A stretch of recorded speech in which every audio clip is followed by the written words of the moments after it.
Hello and welcome to Expert Perspectives, Optimizing Late-Line Therapies in Metastatic Colorectal Cancer. My name is Axel Grothe. I'm a medical oncologist at Mayo Clinic in Rochester, Minnesota.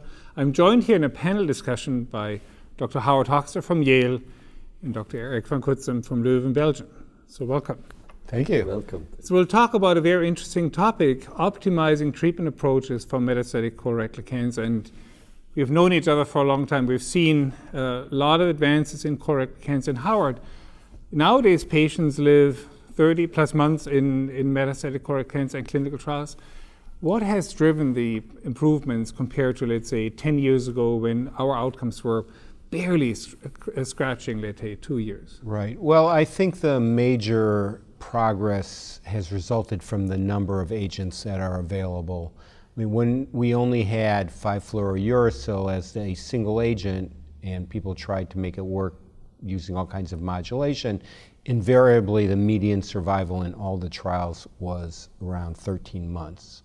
And then once we had new drugs such as oxaliplatin and irinotecan, and we started putting them together, then we saw it was 16, 17, 18 months. We added antibodies against VEGF, against EGF, and it started getting up to 2 years. And now we're talking about 2.5 years in large US-based phase 3 trials, which are community-based. This is not like some select group in an academic center. I mean, this is, people are really living 3 years, 4 years all the time. Yeah, so what I find striking is that when we look at first-line progression-free survival, it hasn't really changed over the last 10 years. So, but we've seen improvement in post-progression therapies, and that has really improved outcome with drugs like, second-line therapies, EGF receptor inhibitor, continuum of VEGF inhibition.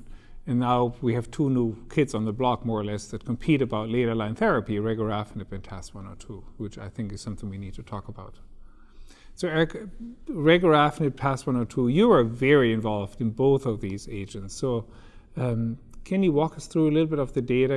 What is regorafenib? What is TAS-102? But let's start with regorafenib first. Well, both drugs have a completely different mechanism of action. Regorafenib is a small molecule, and it's a multi-target tyrosine kinase inhibitor, which interferes with different receptors, VEGFR1, 2, 3, as well as with some other growth factors, such as c-KIT, platelet-derived growth factor, fibroblast growth factor. And with that, it has a specific mechanism of action, a broad mechanism of action, which is different from the angiogenesis inhibitors, for instance, that are used in earlier lines, such as bevacizumab or ramucirumab or aflibercept. TAS-102, on the other hand, is a classic cytotoxic, but it's different from 5-FU. It's a combination of two molecules. And it incorporates in DNA and therefore has a cytotoxic activity also. So both drugs are different and have a different role also. And if you look at the data for both drugs are compelling. Regorafenib has been shown in the CORRECT study, a large phase 3 study, but then as well as in another smaller phase 3 study, a survival benefit as well as a progression-free survival benefit compared to placebo in patients refractory to all different available treatment options. And with TAS-102, a similar large study was done in different parts of the world, a global study, and then as well a smaller phase 3 study in Japan. And also both studies showed that there was a survival benefit as well as a progression-free survival benefit. If you look at the data for both drugs in cross-trial comparisons, the relative benefit was similar for as well regorafenib as TAS-102. So Howard, how large is the benefit we see with these agents? So how would you communicate that to a patient, or if someone asks you, so how much can I actually gain from regorafenib? And does every patient benefit in the same way? Well, I think the key thing to, when speaking to a patient about it, say that these are single agent therapies, they're oral, and they have helped people live longer. On the average, people live 30-40% longer with the drug compared to no treatment, or in the trials, placebos, or best supportive care. So, in this last line of therapy for patients, that can amount to a couple months on the average, but it still can be very significant for patients depending on the quality of life. And I think these drugs can help people have better survival for longer. I mean, when I communicate to my patients, we know that not every patient benefits from these agents. So when you look at the progression-free survival curve, I think there is almost two groups of patients. Right. One group of patients, when you do the first scan at 2 months, they don't benefit and they have progression of disease. But there is a group of patients that has the biomarker of non-progression, kind of radiographic marker at 8 weeks when we do our scans, and they don't have no progression of disease. And those patients have the chance to have a prolonged progression-free survival, and that translates into overall survival. Right. I mean, I always tell patients we're going to try it and see what the scan shows. But there are clearly people on regorafenib that tolerate it quite well and can be on it for 6 to 12 months and really seem to do quite well with it. But Eric, can these drugs induce responses, anatomical responses? No, we see virtually no objective responses according to the classic RECIST criteria. We see in some patients minor regressions, what we call minor responses, but they don't qualify to an objective response rate. That's why in the different trials you see objective response rates clearly below 5%. But especially with regorafenib, we have seen some changes in the appearance of metastasis, mainly the lung metastasis. You see a cavitation in the lung metastasis. We saw that also in the past with other angiogenesis inhibitors, but according to my experience and according to some data, we see it more frequent with regorafenib. And the patients in whom you see cavitations after 2 months, they seem to go on longer and they seem to have a longer benefit and a longer survival. We've been doing the RadioCorrect study now, which is an analysis of patients included in the CORRECT study, where the radiologists have been trying to do objective measurements of density and so on of the different lung metastases, and this clearly correlates with the benefit of the drug.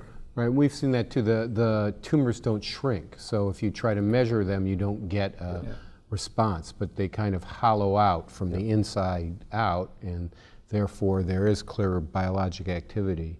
I mean, also, if you do look at the waterfall plot for the CORRECT trial, you do see that it looks very different for the treatment group compared to the placebo group. So there are a lot of patients who have some shrinkage or stabilization compared to no treatment. So these drugs don't necessarily fit the paradigm for which we developed the RECIST criteria, which was kind of cytotoxics that cause 50% reduction in a cross-sectional area, and that led to the RECIST eventually. In general, you can say that around 40 to 50% of the patients will have a disease control for a certain time amount, and which can be translated in some benefit, yes. Yeah.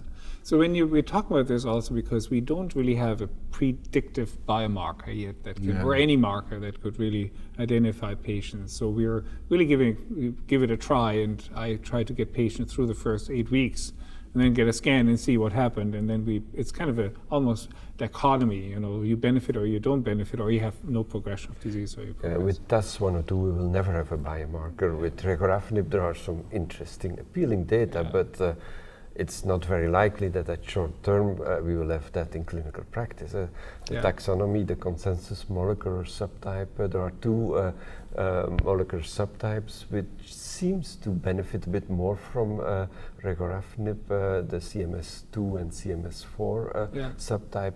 But it's going to take a long time before this can be validated and before we will all use this in clinical practice. I mean, that goes into the idea of, we subdivided colon cancers, not just by mutational status, but also by gene expression status. These are different types of cancers in a complexity that we have not appreciated before. And regorafenib as a multi-kinase inhibitor is probably better to inhibit a tumor signature or gene expression signature than just one single, it's not BRAF mutation, it's not KRAS mutation, whatever. It's something more than that.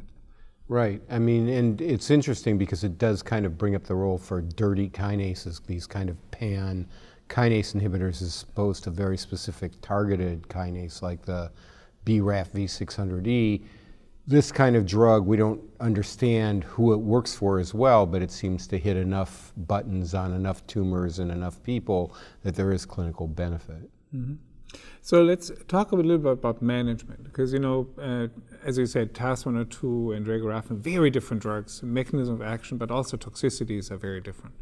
And I would say, I would challenge, that the management of regorafenib is more challenging than TAS-102, in particular what patients feel. So Howard, what do patients feel when they're on regorafenib? Right. Well, regorafenib, I think, is challenging in terms of how patients tolerate it. If you look across the CORRECT study and the other studies, it looks like almost half the patients have some degree of cutaneous toxicity, hand-foot skin reaction, rash, and so forth, and about half also has some degree of fatigue.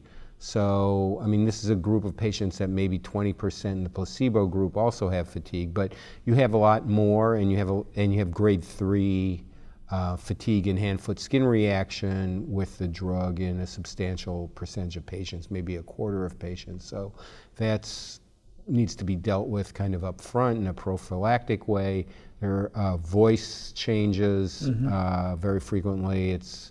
Patients get very disturbed and upset when they come in. They're kind of whispering to you. They lost their voice. Yeah, and they do find that is disconcerting to them. And so it's good especially you haven't told them about right. it. It's good to let them know in advance they might have that. Thyroid abnormalities, so you have to monitor their thyroid function. There are a number of toxicities that need to be monitored carefully. So when you talked about hand-foot skin reaction, just to clarify, that's different than hand-foot syndrome, in various different ways. How fast it comes, what it affects, and whether it's painful or not. So when I distinguish this, it's hand-foot skin reaction is a more rapid onset than hand-foot syndrome, which we associate, for instance, with capecitabine. The longer patients get treated, the more they have these changes to their hands and palms and soles. But in regorafenib, hand-foot skin reaction is more inflammatory component, can cause blisters and pressure points, and affects feet more than hands in a lot of patients. Right.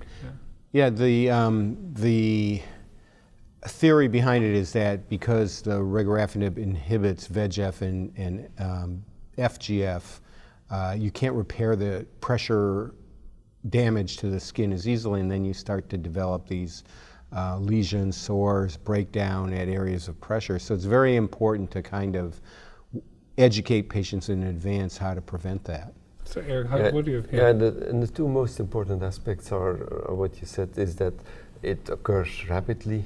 It disappears also more rapidly than the reactions related to capecitabine and hand-foot syndrome, and that it's much more painful.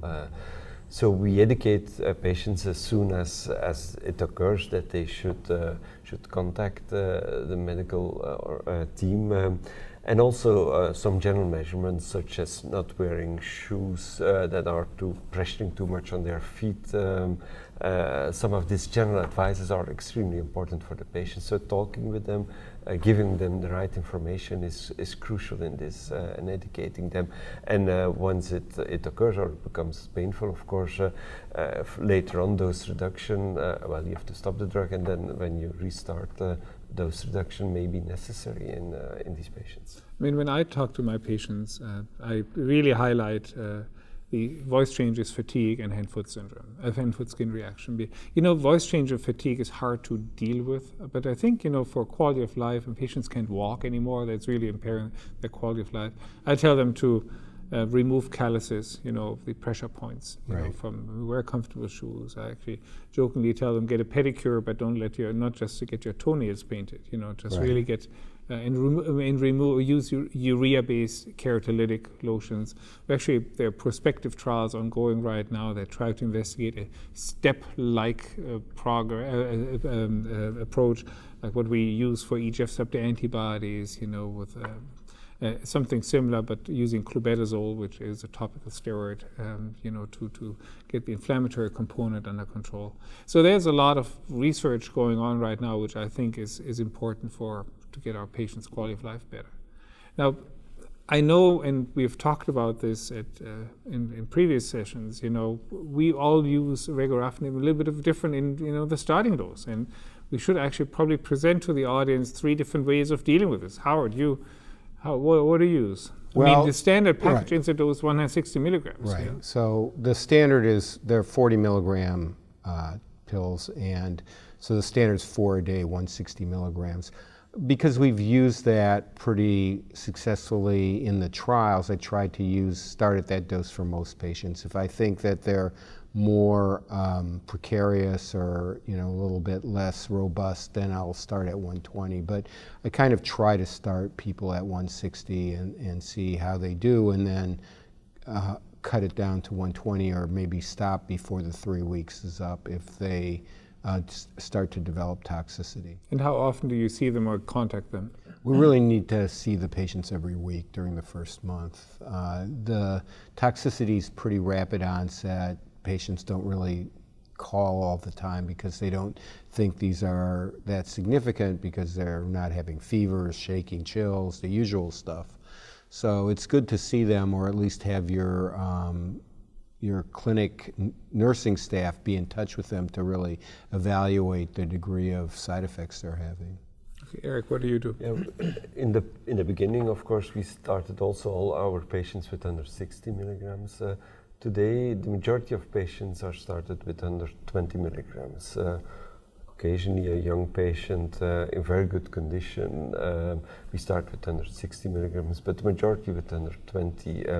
We see them back every 2 weeks, but we have the option, of course, of frequent contact patients.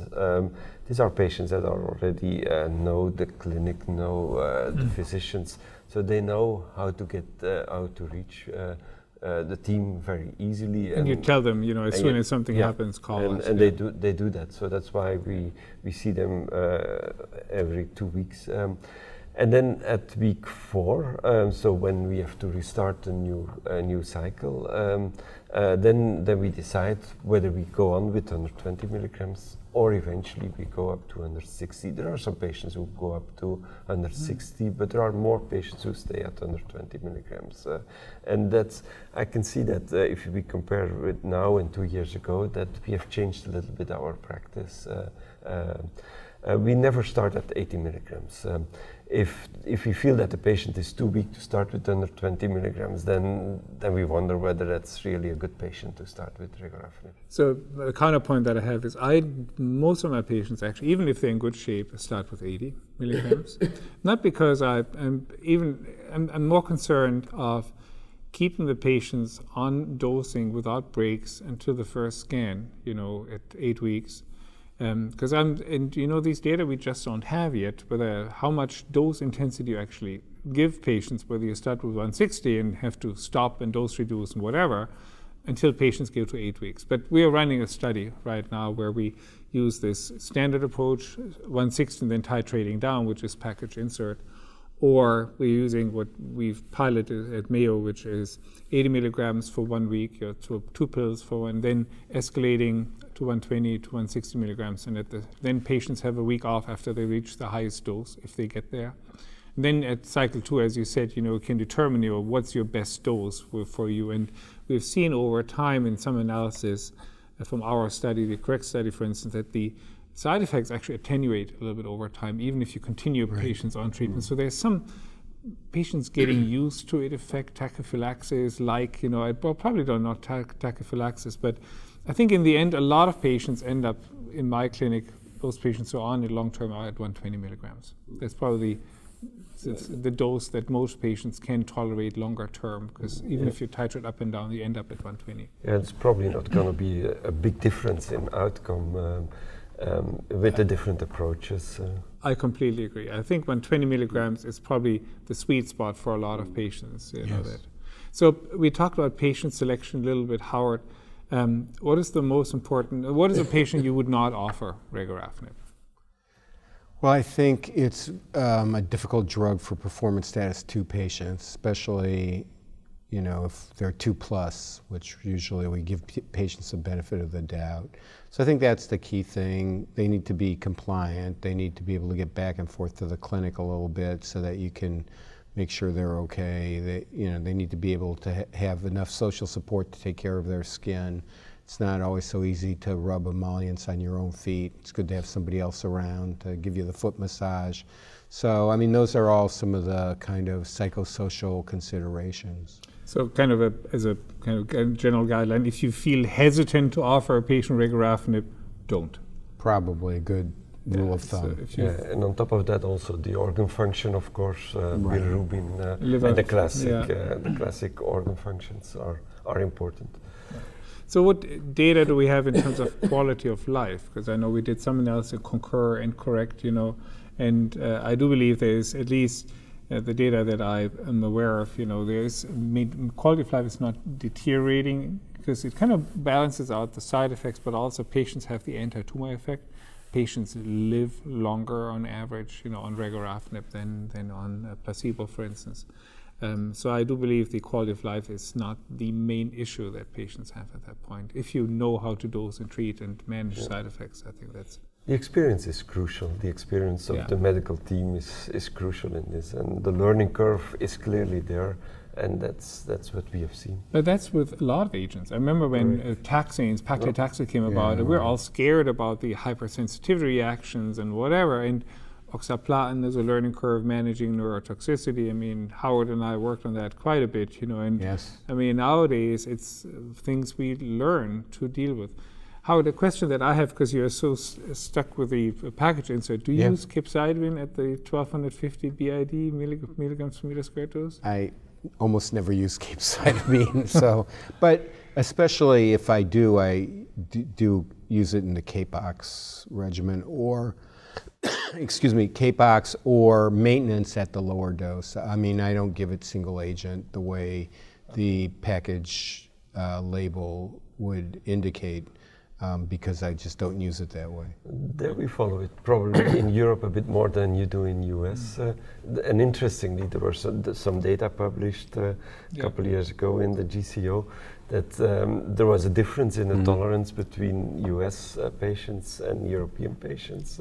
We don't have a good explanation. The question is whether it was folate or not.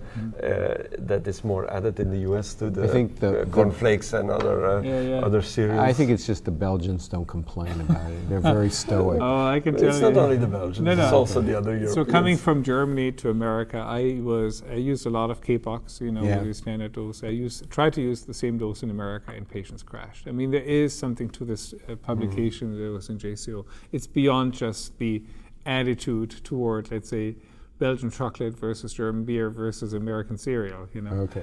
Let's talk about TAS-102 again. Very different side effects profiles. And I mean, Howard, I know you've always highlight this is an old drug that learned new tricks. In 1964, the Charles Heidelberger, who gave us 5-FU. So I think one of the most interesting things is it's a fluoropyrimidine, it's a fluorothymidine, combined with an inhibitor of degradation, and that makes it not have hand-foot syndrome. Because, I mean, hand-foot syndrome actually comes from the metabolites and not from the actual activity. So we have a drug of fluoropyrimidine without hand-foot syndrome. Right. Well, the metabolite pathway is very different for this than for 5-FU, so you don't get those kind of vinyl breakdown products. But the key thing is that the drug itself, the trifluorothymidine, has such a short half-life it could never be really used except if you put people on long-term infusion pumps. So with the combination with the metabolic inhibitor, you can give it twice a day, and it has very nice pharmacology, so that it's very practical that way. Now the dosing, Eric, is a little bit strange, I mean, it's 5 days on, 2 days off, 5 days on, and then 2 days plus 2 weeks off. So you have 10 days out of 28 days. And you still end up after 4 weeks with a lot of neutropenia, Yeah. That's indeed very strange, and that's the way the dosing the regimen has been developed in the initial studies, and that's the way the drug is labeled and has been approved. So that's also the way we use it right now in the clinic, but that's not a very practical way in the future to combine it. One of the future prospects for the drug is potentially also to combine it with as a fluoropyrimidine with other cytotoxics and with other agents, and we may run into problems when we stick to this regimen. So a lot of work is it's really ongoing not there. practical. I mean, It's not possible to combine the first 2 weeks drug and then 2 weeks off, and then to combine that with, for instance, oxaliplatin and irinotecan in a 4 weekly regimen. That's not I possible. think the regimens that'll go forward is 5 days on and then 12 days off. So you think 5 5 days days out on, of 2 weeks? 9 days off. Yeah, 5 5 days days out on, of 2 right. weeks. Yeah. And those probably will be a little bit more practical. But I think one of the key things that you first reported is that the people who get on the single agent regimen were the 10 days out of the 28. The ones who don't have complete marrow recovery, so they have a little neutropenia at day 28, they're less than 1,500. If you wait another week, their counts will come back up and they can be treated every 5 weeks. But those are the patients who seem to benefit the most.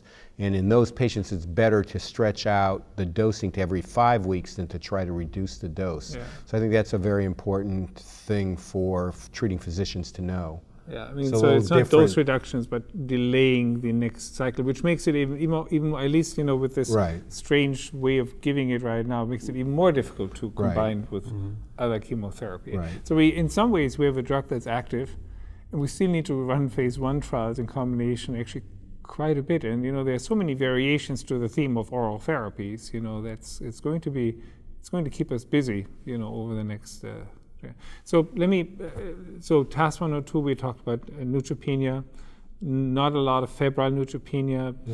Some people use growth factors, GCSF. Do you do that, Colin? No, we rarely see very deep neutropenia. It's kind of like moderate neutropenia, but just delayed marrow recovery. So you can just dose it every 5 weeks. You don't need to give them GCSF. Just let the marrow come back and retreat, and people seem to tolerate that fine. It's a little disconcerting to your pharmacy, nursing, calendaring, but a 5-week cycle's okay. Mm-hmm. Yeah, the incidence of febrile neutropenia, as you said, is so low that 2-3%. we don't use it. It wouldn't even be according to ASCO and other guidelines. We prophylactic use. Clearly not.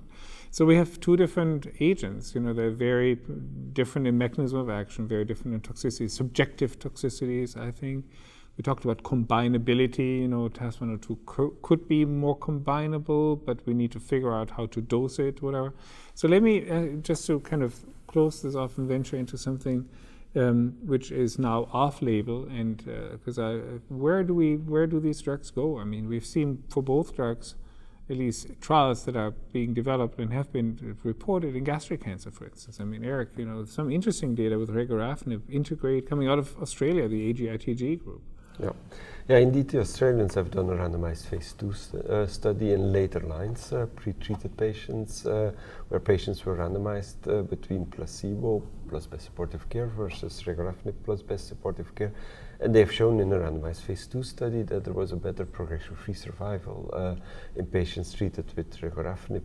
So there are plans to do now an academic trial with a bit the same concept as a correct trial in colon cancer, but then in pre-treated gastric cancer patients. And with TAS 102, there is also a phase 3 trial that is being started up at the moment. Also, similar setting, pre-treated patients, randomization between placebo and TAS 102 in advanced gastric cancer. So that are 2 potential ways to use the drug as single agent. With regorafenib on top of that, we have of course the data in GIST, and where it is approved in 3rd line after failing imatinib and sunitinib. That's of course not the case with TAS as a cytotoxic agent. So there are different indications. But it's always reassuring for me to see that a drug isn't only a one-trick pony, but can also work in other indications. In particular, the effect in GIST is quite pronounced, but it's also a molecularly easier tumor to treat. That GIST is in a lot of ways a one-trick pony. Yeah. And I mean, one of the things about the GIST patients, they seem to tolerate it with a little bit less toxicity. So I don't know that it has to do with the tumor per se, but they may, because they're less heavily pretreated with chemotherapy, they may just tolerate this kind of agent more. Their bone marrow is still probably a bit more fresh, let's say it like that. And they have potentially greater benefits, so they have the benefit of tumor shrinking. So Eric, to finish up, you and I've talked about this before. TAS-102 first or regorafenib first? What's your sequence of events? You don't have TAS yet, but if you had it. We don't have any data, of course. Yeah. And for patients in good condition, we probably need both in this setting. TAS has a bit less toxicity if you use the drug according to the labeled regimen and labeled dose compared to regorafenib. But on the other hand, we have learned with regorafenib that with the experience a bit now in many patients starting with a bit a lower dose, that it's manageable, and then the differences in toxicity, the numbers are not so different anymore. The pattern is different in this setting. With regorafenib, we have some data coming from different groups, not very hard data, but that it's more efficient in less pre-treated patients in this situation. And so really, I think you have to look at the patient, and it's going to be an individual selection and an individual decision by the physician and by the patient. And at the moment, of course, I use regorafenib in my patients because TAS-102 is not yet approved, neither reimbursed in Europe. Howard, what do you do? Well, we do have the option to use both drugs. I mean, we try to put people on trials, but for the non-trial candidates, it's always an opt-out, Right. For the non-trial candidates, I mean, I think in general, if they are a little bit more borderline, it's probably easier for them to tolerate the TAS-102. But if they're robust, it's good to give regorafenib a shot first, and then go on to the TAs. So, I mean, following up what you said earlier, that patients benefit from being exposed to all agents, that we really want to make sure that they're not missing an opportunity to benefit, because we don't really know who is going to benefit. And I've seen patients actually benefit from regorafenib more than from any other treatment they had, which are rare patients, but those patients do exist. If a patient is in good performance as a candidate for regorafenib, I try to use it first, and then use TAS-102 as a follow-up, because I'm a little bit concerned to have patients deteriorate in their performance status too much when you expose them to line, and along the lines of what Eric said, the more heavily pre-treated patients are, the data are emerging that regorafenib might not be as good, with more pre-treatment. So giving patient the best shot in good performance status, rego followed by TAS is, in my eyes, makes more sense. Having said that, I do believe that the pool of patients that are candidates for treatment are larger for TAS-102, because I would probably not have a big hesitation if a patient is PS2, asked me for a mild treatment, etc., and had never had a problem with neutropenia, for instance. I would probably offer TAS and not regorafenib. Yeah, I agree. So, Howard, any last words? Exciting times in oncology. Right. I mean, I think that there are newer drugs coming along. These are very good tools that we can use, try to incorporate into our treatment paradigms. And I think the key thing is to become adept at using all the drugs that are available to the patient, and really try to use them most effectively to kind of prolong the exposure to all the drugs. I tell a lot of my patients that it's kind of like a marathon. We're in it for the long haul. We can give you treatment breaks. We can come back to treatment. It's not just trying to get rid of everything all at once with the big whack. That's really not the best option today. So that sequencing the drugs in a way that the patient will tolerate it the best is kind of the trick that we need to get used to. We come back to the fact that it has not been this one breakthrough event that really changed colorectal cancer. It's been the incremental addition of gains we've seen in clinical studies. And there are a couple of statements that you can add to that. That's also the multidisciplinary collaboration is crucial. The optimal selection is crucial.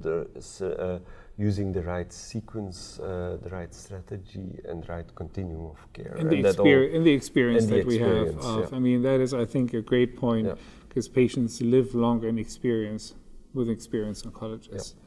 And last point that I'd like, Eric and I've worked on the CORRECT study, which was, I think, one of the greatest achievement was to open a door for drug development in colorectal cancer. We should never forget that at that time point, drug development mainly happened in first and second line treatments and was not necessarily successful. First and second line were graveyards for a lot of potentially active agents which were buried. And now we see last line trials, with single agent, combination agents, immune therapies, etc., really flourishing and giving us new tools to treat our patients. So thank you, Howard. Thank you, Eric. And thanks for watching the expert perspectives in optimizing treatment approaches in later line therapies for colorectal cancer.